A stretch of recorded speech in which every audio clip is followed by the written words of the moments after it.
The verse of the day is Colossians 1:11 through 12, and it says, "We also pray that you will be strengthened with all his glorious power, so you will have all the endurance and patience you need. May you be filled with joy, always thanking the Father. He has enabled you to share in the inheritance that belongs to his people who live in the light." So we're currently working through chapter 1 to end the September challenge because it ends with a really good prayer. Paul is currently praying for the Colossae people, and yesterday we talked about how in this prayer he was praying for them to get knowledge and spiritual wisdom, which leads to understanding. And today it takes it a step further. He's asking for the people to be strengthened with power so that they can endure, so that they have all the endurance and patience that they need. And I think that's a really good way to follow yesterday's verse, because yesterday's verse highlights pursuing Jesus. And in your pursuit of Jesus and developing relationship, you gain more knowledge by reading his word. You gain more spiritual wisdom because the Holy Spirit helps you understand. And then you understand more about what it looks like to follow Jesus, why he says what he says, and it just makes it more clear. And when you pursue Jesus, you get more understanding and knowledge and wisdom, right? And more freedom, because the more you pursue truth, the more you get set free. But it's also this journey of learning how to continue to die to you. So the more you pursue Jesus, the more you have to deal with the parts of you that don't look like him. So you go on this journey of more and more freedom, but this journey of more and more surrender, which is not an easy thing to do, which I believe is why this verse highlights being strengthened with power so that we have all the endurance and patience that we need. Because when you walk with Jesus, you need endurance, you need patience, you need power, because it's not an easy walk. That's why it's called That's why it's called the path less traveled, the narrow path. Anyways, it's called the narrow path, and it's the path less traveled because it's difficult. It's not easy. It's not easy to die to the cravings that we have and the desires that we have, and to pursue Jesus.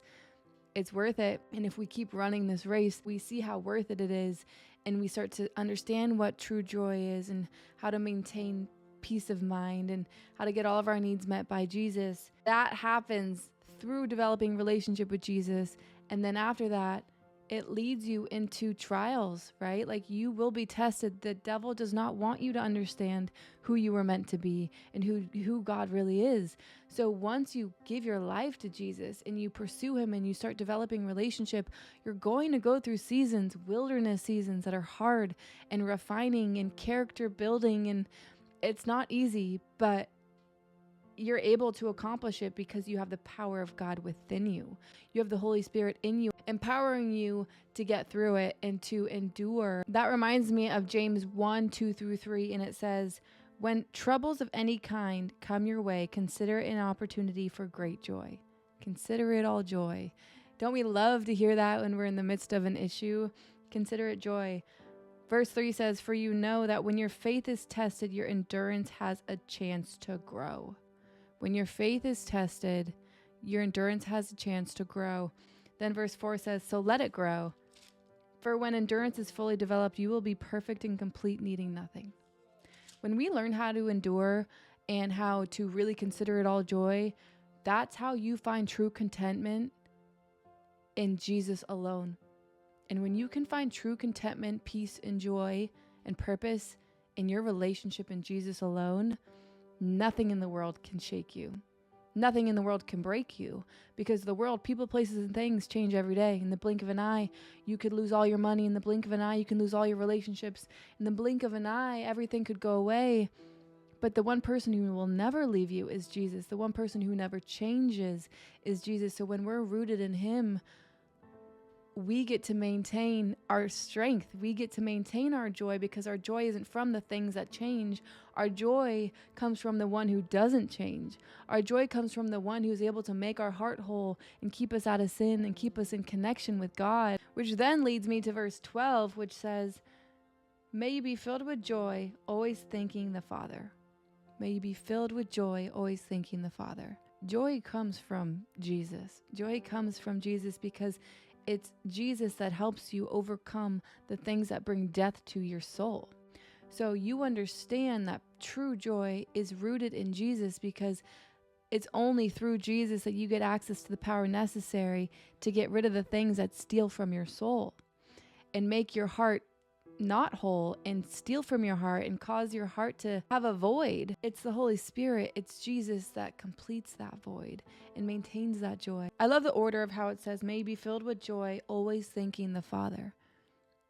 Thanking the Father has everything to do with the amount of joy you have, because it's a perspective shift. God has taught me so much about practicing a heart of thankfulness and how easily our perspective can be ungrateful. And when we're ungrateful, we're basically telling ourselves that we're lacking and that we don't have enough, and simultaneously saying that, God, you're not enough, and where you have me isn't enough.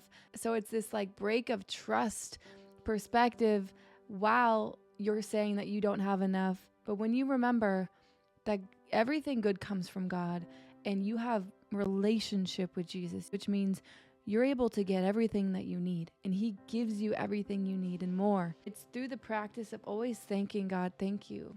Thank you for wherever you have me, Lord, because even if it's a place that I don't want to be, I know you're helping me endure. I know you're helping me become the best version of me. I know you're going to use this for good. I know that you have big plans for me. And so it's just reminding ourselves, getting out of our thoughts and putting our perspective back on Jesus, not leaning on our understanding, but leaning on the understanding of who Jesus is and who he says he is. I mean, how often do you hear those stories where people who have it all are depressed and they're not able to find joy, even though they have all the things that the world says that will give you joy? And that is a perfect example of how the joy doesn't come from what we do or what we have. It comes from who lives within us and who God is, because he created it. If you're someone who always has the perspective of, oh, if I get this, I'll be good. Once I get this, I'll have joy. Once I get this, and your mind always goes from one thing to the next, you're always going to be on that hamster wheel. So instead of continuing to say, oh, once I get this, I'll have joy, shift it to, oh, I already have the one who gives me true joy. Let me focus on him, follow his lead, and hopefully I can maintain my joy now before I get anything external that will never be able to make me feel secure, because it's never promised and it can go away in the blink of an eye. I said this yesterday, but this prayer is so powerful. If you try to incorporate yesterday's verses and today's verses into your prayer life, I think it'll do wonders, because it's you asking for deeper understanding of Jesus, asking the Holy Spirit to help you grow in relationship, asking the Holy Spirit to help you endure when life gets hard, asking the Holy Spirit to help you practice a thankful heart.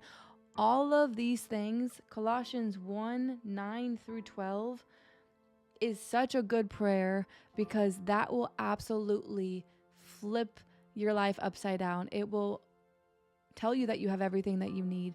It will help you pursue the one who gives you everything you need, which will help you believe it and feel it in your heart. Okay?